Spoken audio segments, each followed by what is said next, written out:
Bismillahirrahmanirrahim. Assalamualaikum warahmatullahi wabarakatuh.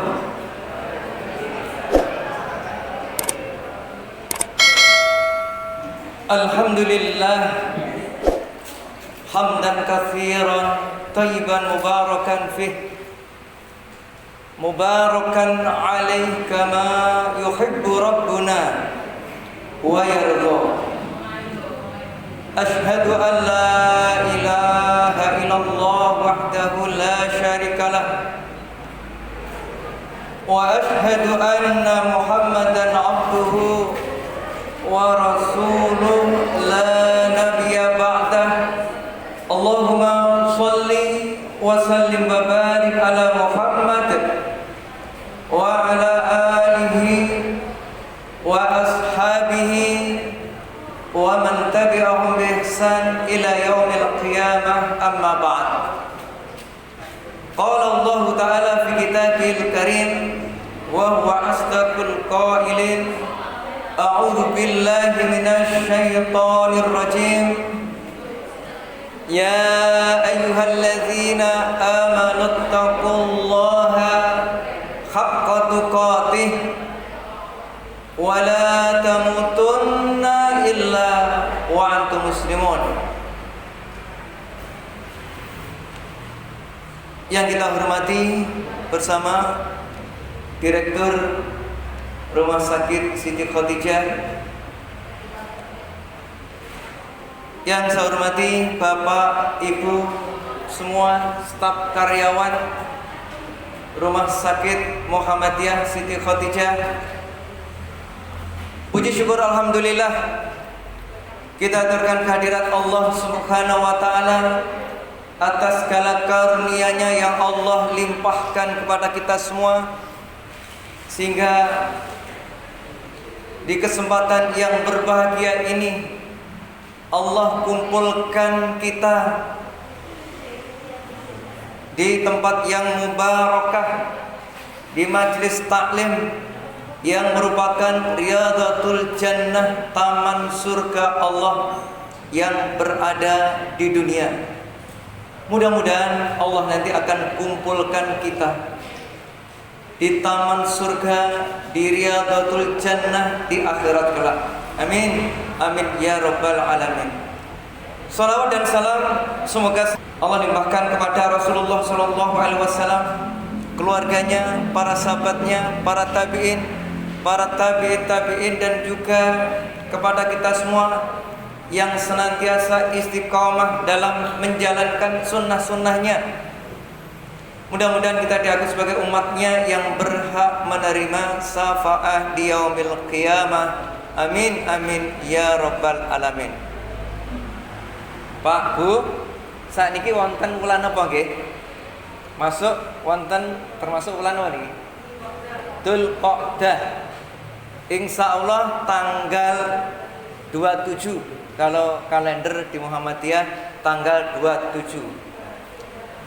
Dan kemudian hari Ahad malam Senin ya, habis maghrib itu kita sudah memasuki 1 Dzulhijjah.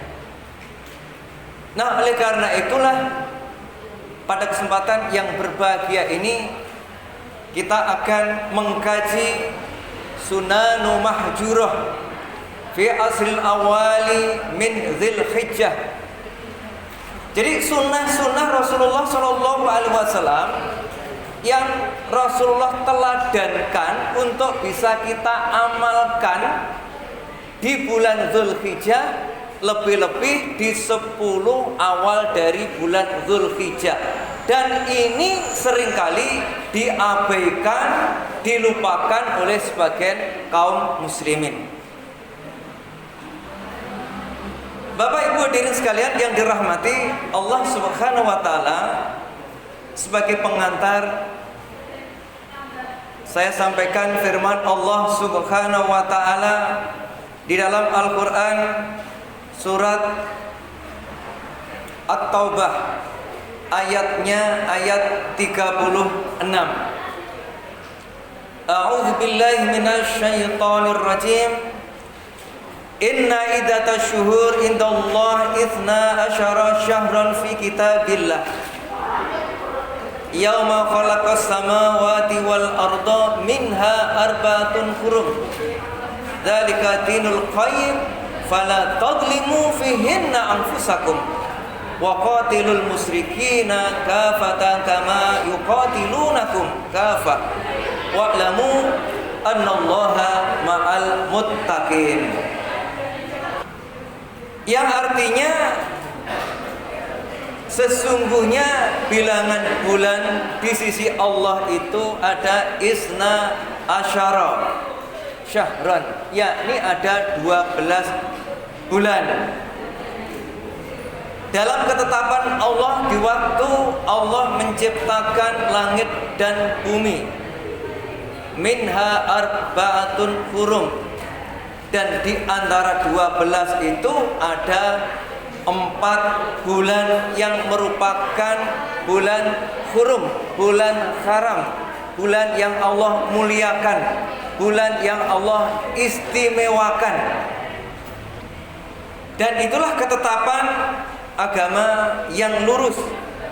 Maka Allah Subhanahu wa taala mengatakan fala tadlimu fihinna anfusakum, maka janganlah kalian semua menganiaya diri, ya, menganiaya diri kamu di dalam bulan yang 4 ini. Bapak Ibu sekalian yang dirahmati Allah Subhanahu wa taala, karena 4 bulan ini adalah bulan yang Allah istimewakan, bulan yang Allah Subhanahu wa taala muliakan, maka Allah perintahkan terutama di bulan 4 bulan ini hendaklah dari kita semua tidak ada yang berbuat kezaliman. Nah, 4 bulan itu apa? Di antaranya 4 bulan yang masuk Asyhurul Hurum, yakni adalah bulan Dzulqa'dah, kemudian Dzulhijjah, Muharram, dan Rajab Muhdar. 4 bulan inilah yang Allah istimewakan, Allah muliakan, dan kita diperintahkan tidak boleh melakukan kezaliman. Kalau pada masa yang lalu kita dilarang di bulan tersebut adalah peperangan, kecuali kalau musuh memang menyerang kita, dan dalam kondisi itu kita wajib juga untuk mempertahankan diri kita. Nah, siapa yang melakukan perbuatan tersebut, perbuatan zalim, maka dosanya itu akan dilipat gandakan. Sementara bagi mereka yang di bulan tersebut, di Asyhurul Hurum, 4 bulan ini, yang mereka berbuat kebajikan, beramal kebajikan, maka dilipat gandakan oleh Allah pahalanya. Bapak Ibu hadirin sekalian yang dirahmati Allah Subhanahu wa taala, di dalam hadis yang diriwayatkan oleh Imam Al-Bukhari dan Imam Muslim dari Abu Bakrah radhiyallahu an, Rasulullah bersabda, sahrani la yanqusani sahron id Ramadan wa Dzulhijjah. Ada 2 bulan yang pahala amalnya tidak berkurang sedikit pun, ya. Keduanya adalah Id, adalah merupakan bulan hari raya, yakni yang dimaksud ini adalah bulan Ramadan dan bulan Dzulhijjah. Nah, ternyata Rasulullah Shallallahu Alaihi Wasallam menegaskan bahwa bulan Dzulhijjah itu disandingkan dengan bulan Ramadan. Maknanya apa? Maknanya adalah bahwa bulan Dzulhijjah ini adalah utamanya seperti bulan Ramadan. Bapak Ibu sekalian yang dirahmati Allah Subhanahu wa taala, dan Allah Subhanahu wa taala berfirman, ya, berkaitan dengan bulan Dzulhijjah ini di dalam surat Fajr ayat 1 sampai dengan ayat 2, Allah berfirman, wal fajri walayalin ashr. Demi fajar. Jadi ada wawu qasam, ya, ini adalah merupakan sumpah. Sumpahnya ini berkaitan dengan waktu fajar dan ditujukan dengan walayalin asr, di 10 atau di malam yang 10. Nah, apa yang dimaksud dengan 10 malam tersebut? Nah, Ibnu Rajab di dalam kitabnya Lataiful Ma'arif, malam yang 10 ini adalah 10 hari pertama di bulan Dzulhijjah.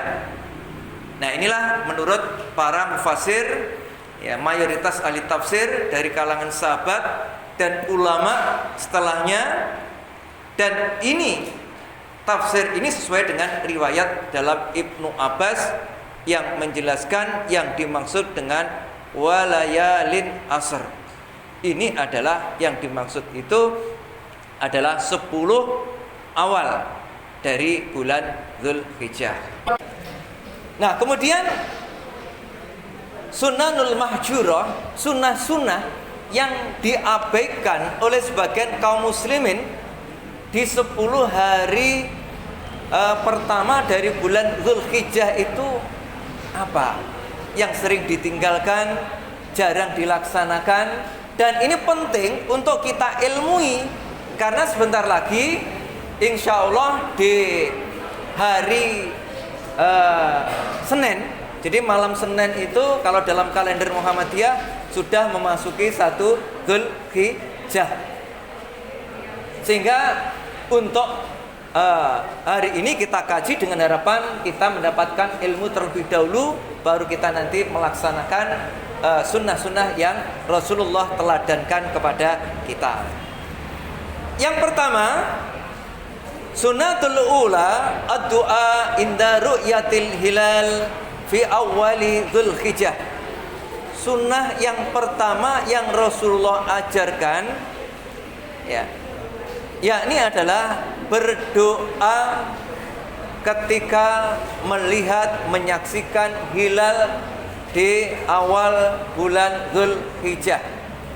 Ini sesungguhnya tidak hanya berlaku pada bulan Dzulhijjah, tetapi juga berlaku di 11 bulan yang lainnya. Di awal bulan Komariah kita disunahkan untuk berdoa agar apa?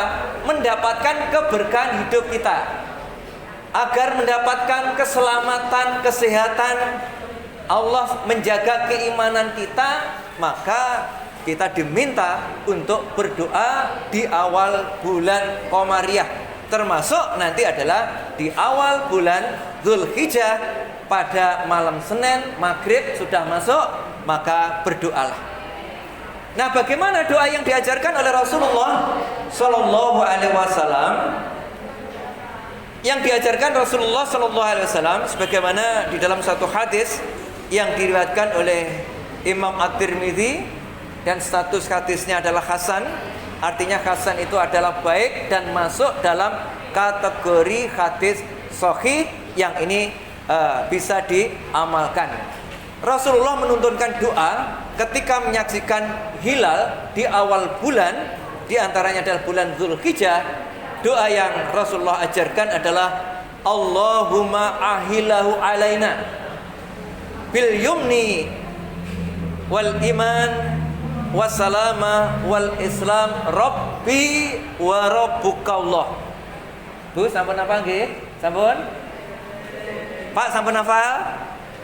Monggo sareng-sareng lek dereng ngapal mengke dipraktekne malam Senin pas maghrib niku, ya. Kita sudah masuk pada 1 Dzulhijjah, kita berdoa agar Allah memberikan keselamatan bagi kita dan keluarga kita. Allah menjaga keimanan kita, keislaman kita. Coba Bu, Pak, nggih. Monggo sareng-sareng menapa ingkang kula sampaiaken doa menika untuk ditirukan. Allahumma ahillahu alaina bil yumni wal iman wassalamah wal islam rabbi wa rabbukallah. Monggo niki dipun apalaken, ini penting ya, penting agar Allah memberikan keselamatan iman, kemudian keislaman kita, dan senantiasa menjaga kesehatan keluarga kita. Yang artinya ya Allah, perlihatkan padaku adalah bulan dengan aman, dengan iman, keselamatan dan Islam. Tuhanku dan Tuhanmu, atau Rob kami dan Rob kamu adalah Allah. Ini yang diajarkan oleh Rasulullah Shallallahu Alaihi Wasallam. Ini kadangkala sunnah ini jarang diamalkan. Kinten-kinten panjenengan sampun dereng Bu? Sudah ngamalkan nggih? Pak sampun ngamalaken? Mugi-mugi sampun, sebagian nggih dereng. Monggo mangke malam Senin kita berdoa untuk itu, untuk keselamatan keluarga kita, keamanan, sehat ya. Ini mudah-mudahan Allah senantiasa menjaga. Kemudian sunnah mahjurah yang kedua, sunnah-sunnah yang diteladani Nabi tapi ini ditinggalkan, jarang untuk diamalkan. Iksarul amali sholih, yakni memperbanyak beramal soleh di bulan ini. Jadi kata Ibnu Rajab di dalam kitab yang terkenal sekali, beliau mengatakan bahwasanya siapa yang mengamalkan di 10 awal bulan Dzulhijjah ini ya, akan dilipat gandakan pahalanya. Sebaliknya siapa yang berbuat dosa, berbuat maksiat di 10 bulan awal, terutama di bulan Dzulhijjah ini, maka akan mendapatkan dosa yang berlipat. Rasulullah Shallallahu Alaihi Wasallam bersabda di dalam hadis yang diriwayatkan oleh Imam Ahmad dan Bukhari, "Ma min ayyamil amalus shalih fiha ahabu ilallah min hadhil ayyam, yakni ayyamul asr." Qalu ya Rasulullah, walal jihadu fisabilillah? Qala wala jihadu fisabilillah illa rajulun kharaja bi nafsihi wa malihi falam yarji min dzalika bi syai'. Jadi kata Nabi Shallallahu Alaihi Wasallam, tidak ada di mana suatu amal lebih dicintai Allah ketimbang di 10 hari awal di bulan Dzulhijjah. Kemudian para sahabat bertanya, para sahabat bertanya, walal jihadu fisabilillah, termasuk lebih utama dari jihad fisabilillah? Lantas Rasulullah SAW menjawab, walal jihadu fisabilillah. Jadi sampai mengalahkan, pahalanya seperti jihad di jalan Allah atau berperang di jalan Allah. Kecuali illa rajulun kharaja bi nafsihi wa malihi falam yarji min dzalika bi syai'. Kecuali orang yang berjuang, berjihad, berperang di jalan Allah itu menemui ajalnya. Ya. Kemudian hartanya dirampas, maka itu yang bisa mengalahkan pahalanya dibandingkan dengan pahala di 10 awal bulan Dzulhijjah. Nih. Bapak Ibu sekalian yang dirahmati Allah Subhanahu wa taala, sehingga perbanyaklah amal soleh di bulan Dzulhijjah ini, lebih-lebih di 10 awal bulan Dzulhijjah, karena potensi untuk diterima pahala yang berlipat ganda ini adalah sangat besar sekali. Dan jauhkan dari perbuatan-perbuatan zalim. Ya, kalau zaman dahulu adalah berperang, Kalau dalam konteks sekarang ini ya menzalimi itu bisa mendolimi orang lain, mengambil hak orang lain. Termasuk hibah kepada orang lain itu termasuk juga berbuat zalim, dan itu pun juga mendapatkan bagian dosa yang berlipat. Maka kita tinggalkan hal-hal yang menjadikan ini dosa. Kemudian yang ketiga, sunnah Rasulullah yang diabaikan atau ditinggalkan, iksaru som fitis il awal min Dzulhijjah, yakni adalah memperbanyak puasa di 9 awal dari bulan Dzulhijjah. Memperbanyak puasa di 9 hari pertama bulan Dzulhijjah ini khususnya adalah puasa Arafah di tanggal 9 Dzulhijjah. Karena orang yang berpuasa di puasa Arafah itu pahalanya apa? Pahalanya semoga Allah mengampuni dosa-dosa setahun yang lalu, wa ma ba'daha, dan dosa-dosa setahun mendatang. Ini kan luar biasa. Berarti 2 tahun. Lek panjenengan puasa hari Arafah, maka pahalanya 2 tahun. 1 tahun sebelumnya mudah-mudahan Allah ampuni dosa-dosa kita, dan setelahnya juga akan diampuni oleh Allah Subhanahu wa taala. Nah, kemudian bagaimana menentukan puasa Arafah? Apakah puasa Arafah itu ditentukan tempat ataukah ditentukan dengan waktu? Nah, ternyata sejak zaman dahulu memang ditentukan oleh waktu. Adalah waktu, sehingga puasa Arafah nanti mengikuti, yakni adalah waktu di mana tanggal 9 Dzulhijjah itu ada di dalamnya. Jadi insya Allah tanggal 9 Arafah itu jatuh pada hari Selasa, tanggal 27 Juni. Nah, kita nanti kemudian 10 Dzulhijjah bertepatan dengan tanggal 28 Juni. Dan nanti potensi untuk berbeda itu adalah ada. Makanya kita harus bisa menyikapi, memahami dengan keilmuan kita, sebagaimana yang sudah disampaikan oleh pakar-pakar tarjih di pusat yang memutuskan bahwasanya untuk hari Nahr, hari raya Idul Adha, jatuh pada tanggal 28 Juni. Ya, insya Allah sebagian mungkin yang lain di pemerintah ya itu kemungkinan adalah tanggal 29. Karena kita yakin dengan ilmu eksak dibandingkan harus dengan nginceng dengan ain, dengan mata kita, itu begitu sulit. Rasulullah dulu melakukan seperti itu karena apa? Karena ummi. Masyarakat tatkala itu adalah ummi, tidak pandai baca tulis apalagi berhitung. Maka Rasulullah mengatakan adalah summu li ruyatihi waftiru li ruyatihi. Ini berkaitan dengan puasa di Ramadan. Ketika ilmu itu sudah berkembang dengan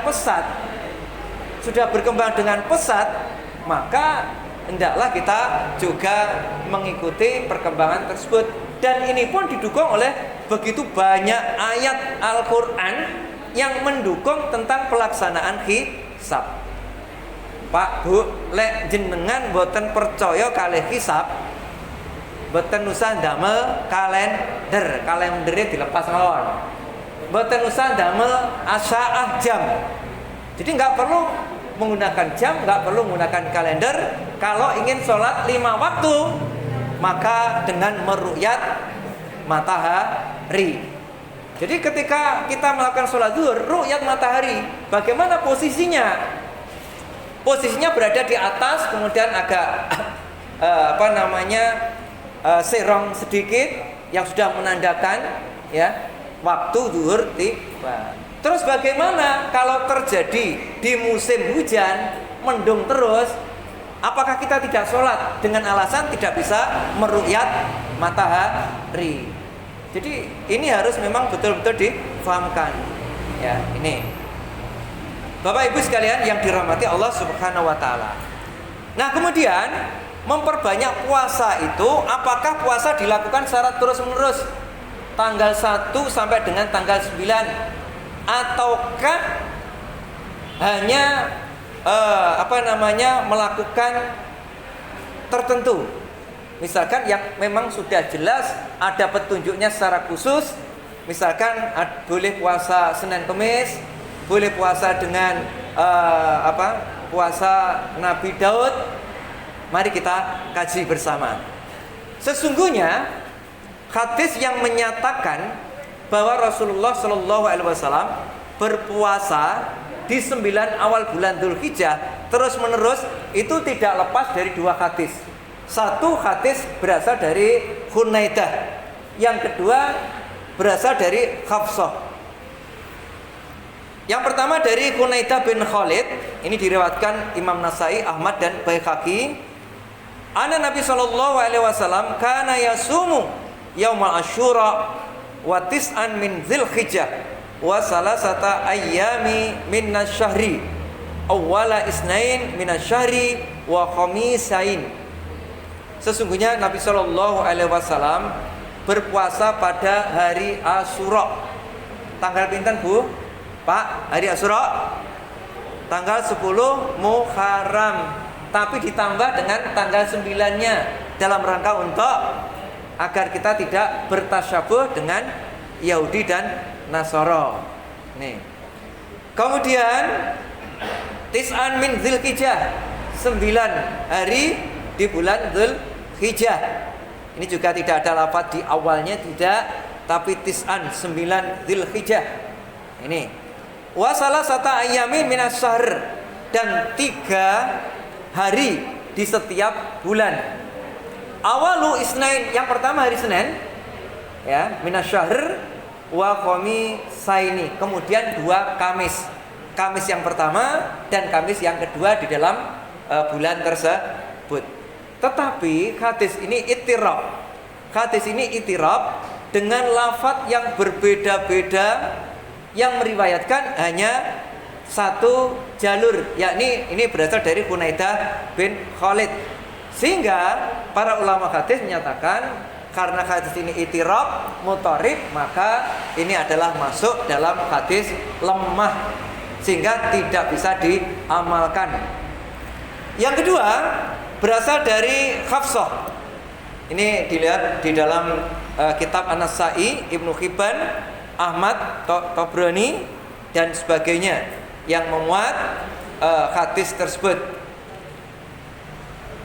Dari Hafsah, ia berkata, arba'un lam yakun yad'uhunna an-nabi sallallahu alaihi wasallam siyama Asyura wal asr wa salasata ayyamin min kulli sahrin wa raq'ataini qoblal ghada. Jadi 4 hal yang tidak pernah ditinggalkan Nabi sallallahu alaihi wasallam. 1, puasa Asyura. Yang kedua, puasa 10 hari awal di bulan Dzulhijjah. Jadi kalau yang pertama tadi 9, yang di kedua ini adalah 10. Memang lafadznya bermacam-macam, berbeda-beda. Tidak bisa dikompromikan dan tidak bisa juga ditarjih. Kemudian yang ketiga, puasa 3 hari dalam setiap bulan. Nah, kalau ini di hadis Hafsah ini yang dimaksud itu adalah puasa Yaumil Bid.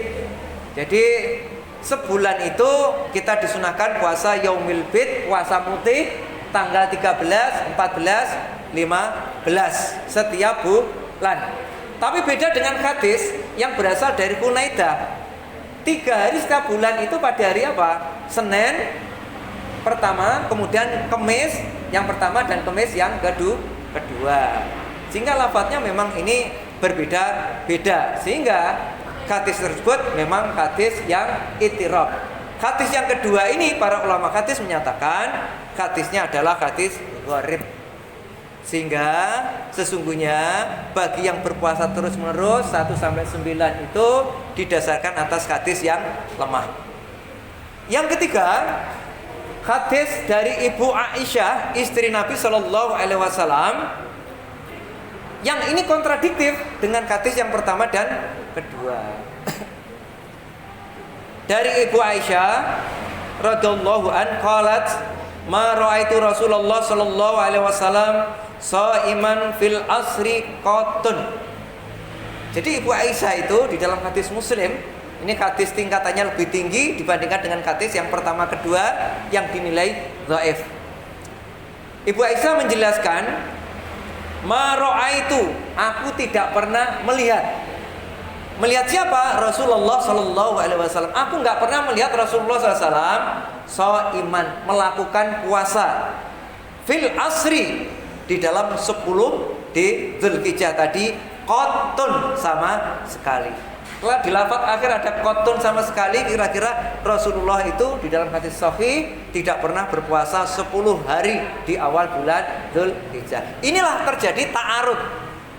Hadis Hunaidah, Hafsah bertentangan dengan hadis Aisyah. Lantas Syekh Utsaimin menggunakan kaidah usul fikih al-musbitu muqaddamun 'alan nafyi. Yang musbit itu yang menetapkan itu harus didahulukan ketimbang yang meniadakan. Maksudnya hadis yang berasal dari Hunaidah dan Hafsah itu harus ditentukan, dianggap lebih kuat daripada yang meniadakan. Tetapi sesungguhnya tidak bisa seperti itu. Kalau hadisnya sama-sama sahih, ya boleh dikompromikan. Tetapi hadis 1, 2, Hafsah dan Hunaidah itu hadisnya lemah bila dibandingkan dengan hadis Ibu Aisyah. Kalau ditarjih, dipilih yang kuat, yang mestinya hadis yang Ibu Aisyah. Lantas kemudian Imam Ahmad bin Hambal memberikan satu penjelasan untuk mengkompromikan hadis yang kontradiktif ini. Hadis Hafsah dan hadis Hunaidah itu yang dimaksud bahwa Rasulullah puasa terus di 9 hari awal bulan Dzulhijjah. Maksudnya itu adalah beliau berpuasa, tetapi kadang juga tidak. Kadang puasa, kadang tidak. Kemudian Imam Ahmad juga menjelaskan adapun yang dimaksud hadis Ibu Aisyah bahwa Rasulullah tidak pernah berpuasa di 9 awal bulan Dzulhijjah, yang dimaksud bukan berarti nggak puasa sama sekali. Ya puasa ya tidak. Artinya apa? Artinya di 9 awal bulan Dzulhijjah itu sudah kita kembalikan pada nas yang yang sahih di mana Rasulullah teladankan. Ini bisa kita isi dengan dengan puasa Senin Kemis atau puasa Nabi Daud. Ya. Kemudian diperkuat lagi hadis larangan berpuasa setiap hari, kecuali adalah puasa Ramadan yang jelas di dalam Quran itu sudah dijelaskan, dan puasa Yaumil Bid itu kan terus ya 3 hari. Selama tidak ada keterangan dari nas, maka tidak boleh, butuh dalil yang khusus. Nah, di dalam hadis Bukhari, suatu ketika salah seorang sahabat Abdullah bin Amr pernah bertekad untuk berpuasa setiap hari. Jadi pengen puasa setiap hari, sholat tahajud sepanjang malam. Dan mengetahui cerita Abdullah, maka Nabi langsung menegurnya. Jadi Abdullah ini, sahabat Abdullah bin Amr bin As, ditegur. Jika kamu lakukan tekadmu akan membuat matamu cekung dan jiwamu kecapean. Tidak ada puasa bagi orang yang melakukan puasa zahir, puasa setiap hari. Jadi dengan demikian puasa terus menerus tanpa ada dasar itu sesungguhnya adalah larangan. Karena Abdullah bin Amr bin As itu dilarang, ya. Karena perut kita itu punya hak, istri kita juga punya hak. Jadi tidak boleh setiap hari kita menghabiskan di malamnya untuk melakukan sholat hingga menjelang fajar. Itu oleh Rasulullah dilarang.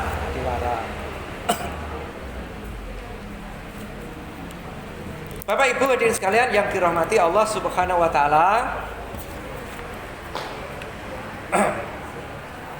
Kemudian di dalam hadis sahih bahwa seutama-utama puasa itu adalah orang yang melakukan puasa Nabi Daud. sehari berpuasa dan sehari berbuka. Itu yang paling top, yang paling hebat. Kemudian ada alasan, di dalam hadis itu kan ada, siapa yang berpuasa 1 hari dengan tujuan lillah karena Allah, mencari ridha Allah, maka akan dijauhkan dirinya dari api neraka sejauh 70 tahun perjalanan. Ini dijadikan suatu dalil. Sesungguhnya konteksnya itu tidak tepat. Karena ini masalah agama, harus kita kembali. Makanya ditarjih itu adalah caranya memperbanyak, utamanya tanggal 9 Arafah. Kalau kita lihat di dalam kitab Bulughul Maram, saya cari juga nggak ada. Dalam kitab Shaqih Fiqh Sunnah, di dalam kitab-kitab muqaddimin yang ditulis ulama-ulama tempo dahulu, ternyata tidak kita ketemukan, kecuali di mutaakhirin. Di dalam kitab yang ditulis oleh ulama mutaakhirin ini ada.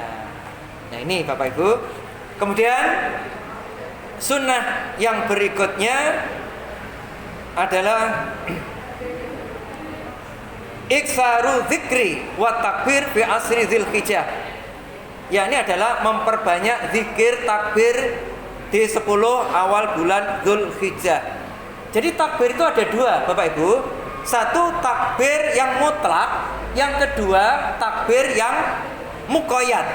Takbir yang mutlak itu yang diajarkan dimulai sejak tanggal 1 Dzulhijjah sampai 10, kemudian dilanjutkan setelah itu 11 sampai 13. Artinya mulai 1 Dzulhijjah sampai tanggal 13 kita disunahkan untuk takbir.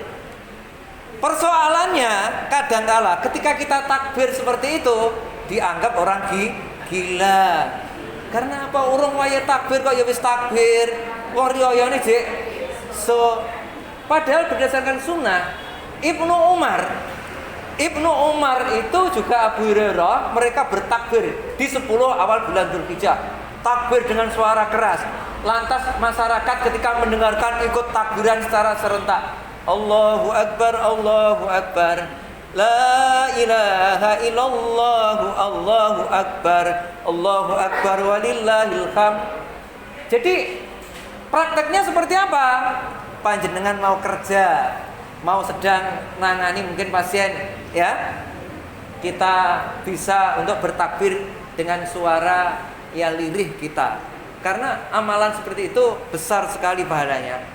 Jadi itu ya, setiap saat pas longgar, pas nganggur, sambil bekerja, mudah-mudahan ini akan menjadi amal soleh yang Allah Subhanahu wa Ta'ala akan mencatatnya sebagai amal kebajikan yang dilipat gandakan. Ini adalah takbir mutlak. Yang kedua, jadi maaf, kita seringkali mendengarkan suatu hal-hal yang gampang dibid'ahkan. Lek takbiran itu dikomando secara berjamaah itu bid'ah. Jenengan nanti mireng mboten Bu? Di artikel-artikel di situ. Imam Asy-Syafi'i rahimakumullah di dalam kitab beliau itu menjelaskan takbir itu bisa dilaksanakan secara infirad dengan sendiri atau dengan bil jamaah, dengan berjamaah. Ibnu Umar dalam hadis Bukhari dan Muslim berkait dengan takbir mutlak, Ibnu Umar itu sudah takbiran, masyarakat itu serentak juga takbir. Artinya apa? Berarti yang memandu ini Ibnu Umar, masyarakat itu kemudian ikut bareng-bareng. Ya, kalau di yang lain itu nampaknya tidak boleh, sehingga yang terjadi apa? Takbir sendiri-sendiri, suaranya gak karuan. Pada di hadis saya baca di dalam kitab Fathul Bari dan Umdatul Qari, sarah dari kitab Bukhari itu, di penjelasannya diantaranya ketika Ibnu Umar bertakbir, masyarakat mengikuti hingga di Madinah itu suaranya menggelegar, gemuruh suara karena takbiran. Kalau suara seperti itu kan mesti menyatu. Kalau suaranya sendiri-sendiri kira-kira kok nggak bisa sedasat itu. Ya, inilah yang harus kita juga mengerti harus kita melakukan kajian banding, tidak hanya sekedar ketika ada kelompok lain menyatakan itu bid'ah, itu sesat dan itu masuk neraka, nggak boleh dilakukan. Tapi kalau kita sudah ada ilmunya, kita bisa memberikan pencerahan. Kemudian yang kedua adalah takbir muqayyad. Takbir muqayyad ini adalah takbir yang ditentukan waktunya, sudah ditentukan waktunya. Nah, kapan ditentukan waktunya? Nah, takbir ini terikat waktu, ini dilaksanakan setiap selesai melaksanakan sholat maktubah. Setelah selesai sholat wajib, dimulai setelah sholat subuh tanggal 9 Zulhijjah. Jadi setelah sholat subuh ya di 9 Zulhijjah sampai tanggal 13 Tasyrik, ini di hari Asar. Di dalam hadis yang lain zuhur, tetapi hadis Ali yang menguatkan itu setelah Asar takbir. Jadi kadangkala ketika kita takbiran selesai sholat itu dianggap bid'ah. Padahal ini adalah hadisnya adalah hadis yang sahih, dilakukan oleh riwayat dari para sahabat Nabi. Saya bacakan di dalam Ibnu Abi Saibah dan Baihaqi. Sedikit ya. Anau kana yukabiru min sholatil ghada yaumul arafah ila sholatil dhuhri min akhiri yaumit tasyrik. Bahwa Umar dulu bertakbir setelah sholat subuh pada tanggal 9 Zulhijjah sampai setelah zuhur tanggal 13 Zulhijjah. Sahih, ini disahihkan oleh Imam Al-Bani. Ini ada 4 hadis ya yang menguatkan berkaitan dengan amalan ini. Tetapi kadangkala setelah selesai sholat ini sebagian tidak melaksanakan. Tapi alhamdulillah di Wonosari itu sudah lama. Jadi habis sholat maktubah, imam mimpin takbir, baru kemudian takbir hanya sekedar ya berapa kali, kemudian baru zikir, wirid dan seterusnya. Yang terakhir, kemudian yang kelima, melaksanakan sholat Idul Adha dan dilanjutkan nanti adalah berkorban. Itulah sunnah-sunnah yang diteladani oleh Nabi dan kadang sebagian kaum muslimin meninggalkan. Saya kira ini Bapak Ibu sekalian yang dirahmati Allah Subhanahu wa taala, materi kajian pada hari ini mudah-mudahan memberikan wawasan keilmuan bagi panjenengan semua dan sehingga bisa kita amalkan di bulan Zulhijjah nanti, atau lebih-lebih di 10 awal bulan Zulhijjah kita bisa mengamalkan sunnah yang diteladankan Nabi. Kurang lebihnya mohon maaf. Nasrun minallah wa fathun qarib wa basyiril mu'minin walhamdulillahirabbil alamin. Assalamualaikum warahmatullahi wabarakatuh.